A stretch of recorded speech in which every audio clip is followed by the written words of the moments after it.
Hey guys, this is Jom and welcome to Civil Raja, your gateway to future. So guys, in today's session, we are going to learn about the difference between the framed structure and the load-bearing structure. So there are a lot of misconceptions related to these things. The people think that in the load-bearing structure, there are RCC columns and walls. No, there is no such things in the load-bearing structures. Okay, and which structure is better? We will understand. We will try to understand everything in detail in this particular session. So first of all, our topic of today is a structural system, strength in diversity. The world of construction is a tapestry of diverse structural systems, each woven with its own unique characteristics and capabilities. From the soaring strength of the framed structure to the solid resilience of the load-bearing walls, these engineering marvels are the foundation upon which our built environments are realized. In this comprehensive exploration, we will delve into the intricate details that distinguish these support structural approaches, empowering architects, engineers, and construction professionals to make informed decisions that shape the structures of tomorrow. Now, first of all, we will understand about the framed structure, which are the skeleton of strength. So, a skeletal framework. The framed structures rely on the skeletal framework of beams and columns to distribute the and transfer the loads acting upon the buildings. These structural components, typically made of steel or reinforced concrete, work in the concert to create a robust and versatile system capable of supporting the wide range of the loads from the gravity to seismic forces. So basically, the main advantage of this structural system, that is the framed structure, is that it can withstand the earthquake load. Okay, so the gravity load and the seismic loads can be withstand through the is like framed structure, but it is not very much the load bearing structures are not very much capable of doing so. Okay, so the framed structure is the one in which we can see only the skeleton of the building. You can say, like you can see the columns, you can see the beams, you can see the slab. You cannot see the footing because it is a substructure of the building. In the superstructure, you can see all these things and even the staircase. If it is a RCC staircase, though, then we can see the staircases also. So, from and the footing is obviously there, and that is also RCC member, but it is hidden in the soil, so you cannot see that. But anyway, I think you have understood what are the different structural members of the building. So it is, first of all, it is slab, then it transfer the loads to the beams, then it transfer the loads to the column, and then it transfer the loads to the footing, and from the footing the loads is transferred to the soil. Okay, so in whole all of these things, and nowhere the wall is coming, that means the brick wall is nowhere present. So if you are going for the framed structure, what you can do, you can either go for the brickwork over there, or you can create a wall partition using the glass walls. Okay, so you can use the glass to for the partitions, you can use the like plywood for the partition, so you can do anything over there. So there is just the skeletal, and it gives you flexibility and adaptability. So the modular nature of the framed structure allows you for a higher degree of the flexibility in the building design and layout. So walls can be arranged freely, and the open floor plans created by the framing structure enable dynamic spatial configurations that cater to diverse functional requirements from the office spaces to residential complexes. That means even if you are willing to just move some wall, like you want to break a wall, and then you want to like create another wall at some other place, like creating the other wall will take up some beam obviously, so that is not very much suggested. But yeah, if you want to like break any wall, then you can definitely break a wall, because the walls are not taking any kind of load in your building. So you can just use different partitions, like the plywood you can use the glasses, you can use the aluminum frames. These things can be done if you are going for this framed structure. Then multi-story capabilities. The framed structure excel in construction of the taller buildings, so with the ability to support the multi-stories seamlessly. This vertical expansion translates to the efficient land usage and creation of the compact spaces optimized structures, making them a popular choice for urban centers and high density developments. So see, in the load bearing structure, you cannot go for the multi-story buildings, right? You will have to limit yourself to either G plus one, or max to max you can even go for G+2. So in the frame, there is no limit. You can get a good engineer like me or some other engineer also. So basically, I will tell something about myself. So this is engineer Shiv Raja Babu, and I am a structural engineer. I am working at the Civil Raja. I'm the CEO of this company. And if you want to make the building plan or design your structure for you, then you can connect me. My number is 8433248864, and you will also get this number in the description. Also, if you want to take the training in the AutoCAD or the STAAD Pro or like Tekla structural designer, Tekla structures, or even the SketchUp for 3D modeling and all, then you can simply connect me. All the courses details are there in the description. So guys, that was all about me. Now let's come back to the framed structure itself. So yeah, if you are constructing the framed structure, then what will happen? You can go for the multi-story buildings. You can create any number of the stories over there, and that you cannot do in the load-bearing structure. So what happens over here? So basically, we are getting a lot more populated. Like everywhere, you will see person. Like it be a man and woman. For the boys, the availability of the girls is a good thing, but no, not for staying. So what we do over here, we are going to make the maximum use of the land. So what we will do over here, we will take up a small land, and we will create multi-story buildings over there, so that a lot of persons can be accommodated in the same location. So this can be done only if you are going for the framed structure. And okay, so let's move to the next one, the load bearing structure, the strength of walls. So the wall supported design. So in load bearing structure, what happens? The wall themselves are the primary load bearing elements. So what happened in the framed structure? The beams and the columns are the load bearing elements, and even the slabs over there, but beams and the columns are the primary load bearing members, and over here the walls themselves are the primary load bearing elements in the load bearing structures, transferring the weight of the building, including the roof floor, directly to the foundation.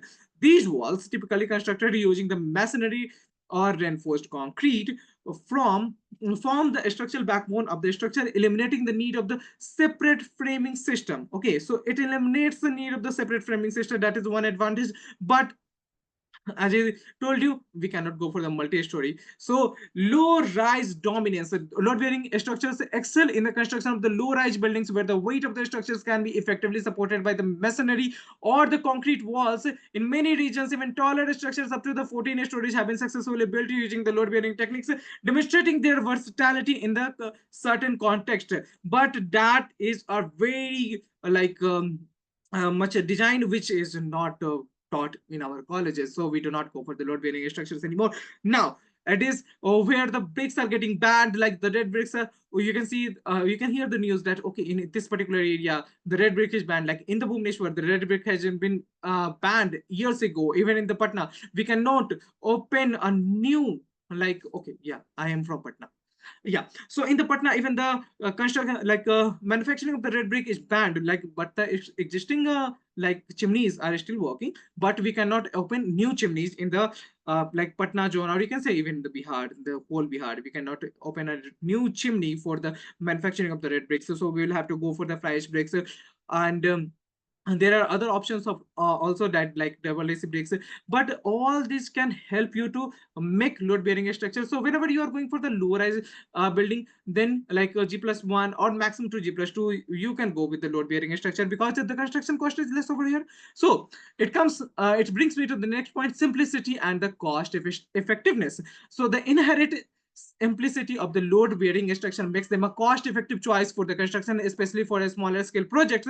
The absence of a complex framing system reduces the material requirement and simplifies the construction process, making them an attractive option for builders seeking to optimize the budget and timelines. So basically, what is the benefit of load bearing structure? If you are going for the low rise building like G+1 or 2, however, there are certain cases where we can go up to the 14 story building also using the load bearing structure, but that is not suggested because the depth of the foundation will be too large. Okay, so you will have to excavate a lot.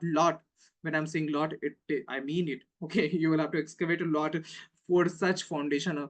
Okay, so I guess in the our like historic buildings, most of the buildings are the load bearing structures only, and they use the and they had to make like a lot thicker walls over there. So that I will come to that point also. So let's not discuss over it. Let's wait for that point. Okay.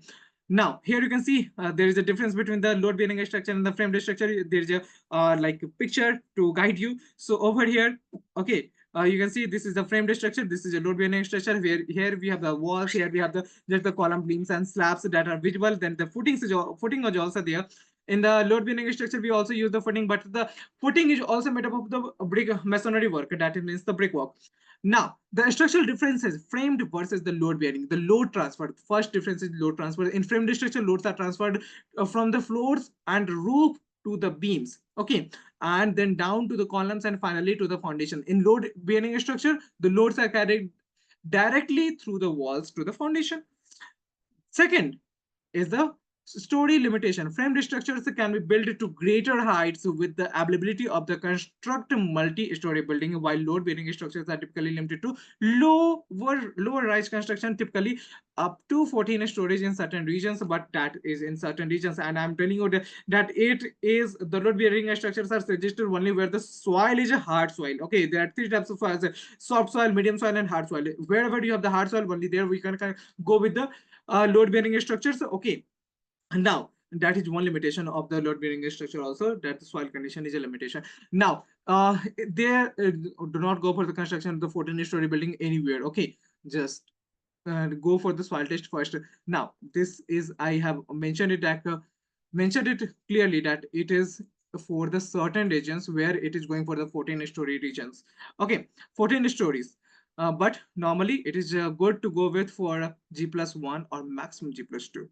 Now, earthquake performance. Framed structures generally exhibit a stronger resistance to the seismic forces thanks to their inherent flexibility and ability to redistribute loads. The load-bearing structure, while suitable for low-rise construction in areas of the moderate seismic activity, may have limitations in their ability to withstand extreme earthquake events. So, in the where the seismic zone is like zone 2, you have hard soil over there, the soil condition is good, and uh, you are tight on your budget, then you can go for the load bearing structure. Other than that, do not go for the load bearing structure. I would not suggest that. Okay, now so the third limitation is earthquake performance. In the framed structure, it can withstand the, it can be designed to withstand the earthquake effect or the seismic hit, but in the load bearing structure, it is very hard to like withstand that load because the load distribution system is not good over here. Okay, now here the framed structure effect efficiency and versatility. Okay, so there is another example of the framed structure which is made up of steel. So framed structures are not only the RCC members, it is also some members that are made up of steel. So efficient use of space. First is framed structure with their slimmer walls profile and open floor plans offered a more efficient use of the available spaces, maximize the usable area within a building footprint. So yeah, as I told you earlier that you can use anything for the partitions in the frame structure. You can even go for the glass. You can even go for the like plywood, or even you can go for the thinner brick walls because the brick work or the brick wall is not taking any kind of the load over here. So you can use the slimmer walls and it will increase the inside space of the building. Okay, so that will lead you to the efficient use of the available spaces and maximize the usable area. Second benefit is adaptable design. The flexibility inherent in the framed structures allows for the easier modification and the renovation, enabling the building to adapt to changing needs and accommodate evolving functional requirements. Okay, I hope this is quite good. Point two, I don't. Okay, let me explain it also. So the flexibility inherent in the frame structure allows us easier modification. Like if you want to go for the renovation of the house, if you want to like break some walls and construct some other partitions, then you can do it because it is adaptable to design and wall is not taking the loads. So obviously you can go for the adaptable designs over there. Then third benefit is reduced excavation. The framed system ability to transfer the loads vertically through the columns to the foundation requires a less extensive excavation work, leading to the lower construction cost and environmental impact. That means you will not have to dig the whole area for the construction. If you can just go for the excavation for that particular area where we have to construct the footings. Okay, so it is like leading you to reduce your construction cost, and it also reduces the environmental impact. You will not harm the other buildings so that is just constructed beside yours. And like if you have excavated for suppose a single floor depth, okay, like 10 feet depth you have excavated, then there is a like risk to the building that has been already there in your neighborhood. Okay, so like the soil may fall out and that may happen the other buildings. So this is a better thing to do. Now, strength against the earthquakes, the frame structure with their robust load-bearing capabilities and inherent flexibility are better equipped to withstand the lateral forces and stresses associated with the seismic events that I've already explained. So, load-bearing structure, simplicity, and tradition. Okay, so over here you can see. Okay, there was an image. Okay, that image is not very clear, so let's forget about it. So basically, load bearing structures are simple to like make, and it is traditional also. So first thing is the masonry walls. The load bearing structures rely on the inherent strength and durability of the masonry walls, often constructed using bricks, blocks, or stones, or to support the building's weight and distribute the load to the foundation. So basically, these walls are directly distributing the load to the foundation. There is no like filter over there. There is no some kind of other members over there. Reinforced concrete. In some cases, load bearing structures may incorporate reinforced concrete walls, which is basically the shear wall in your local language. But reinforced concrete walls or RCC walls are providing an alternative traditional masonry construction while maintaining the load bearing capabilities of the system. Okay, so either you can go for the masonry walls or you go for the RCC walls. So basically, both can be used in the load bearing structures. So I think you haven't heard this point earlier. Now, material efficiency, load bearing structures with their reliance on thick, dense walls tend to be more material intensive than their framed counterparts, leading to increased dead loads and potential higher construction cost. Okay, so here's the thing: like if you are going for the load bearing walls, obviously you cannot go with the 5 inch walls and you are willing to construct the okay, I'm going for the 2-story building or 3-story building with a 5 inch wall. You cannot do that. We will have to go for we will have to start with the 15 inches thick wall as the ground floor, then we will go for 10 inches at the first floor, then we will have to go for the 5 inches at the top floor. Oh, okay, not 5 inches is not an option, so you will have to go for the minimum of the 10 inches wall at any floor. Okay, and in the foundation you have to go for 20 inches or even more than that thickness. Okay, so and that is one more thing. And since the wall is minimum of 10 inches over there, so the dead load on the building increases.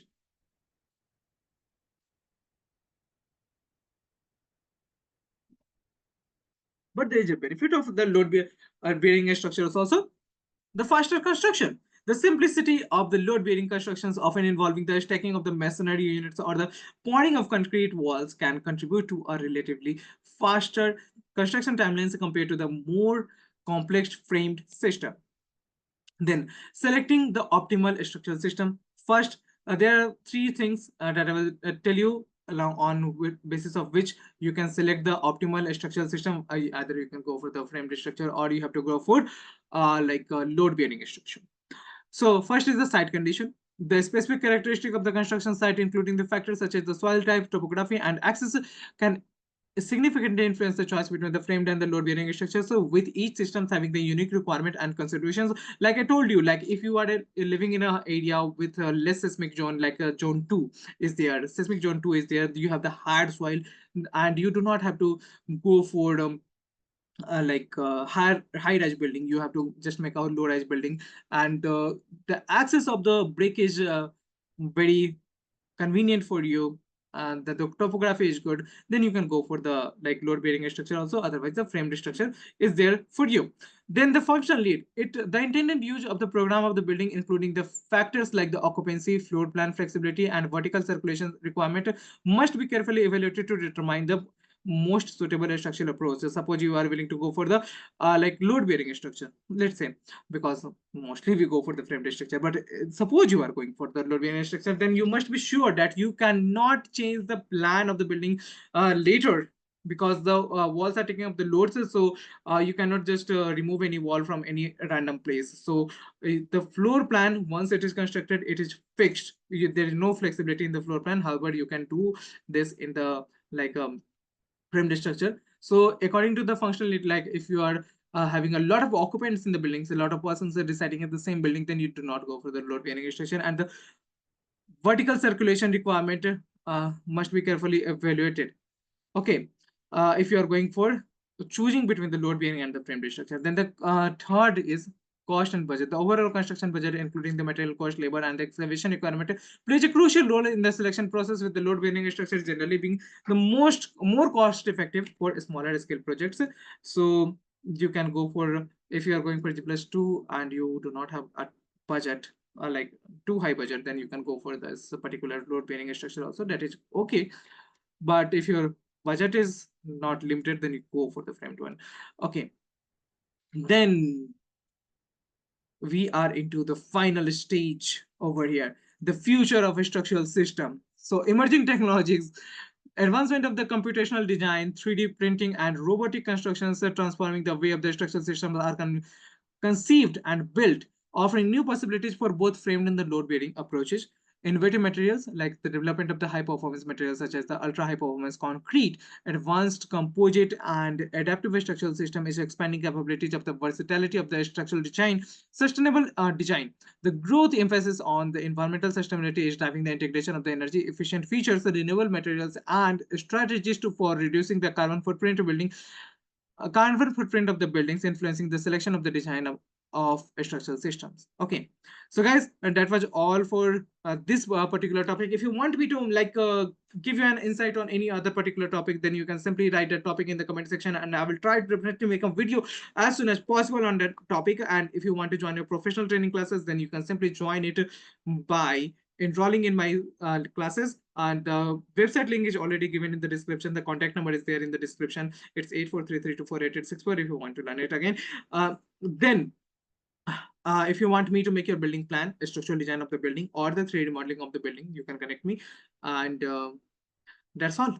See you in the next video. Till then, take care. Bye bye, guys. Thank you.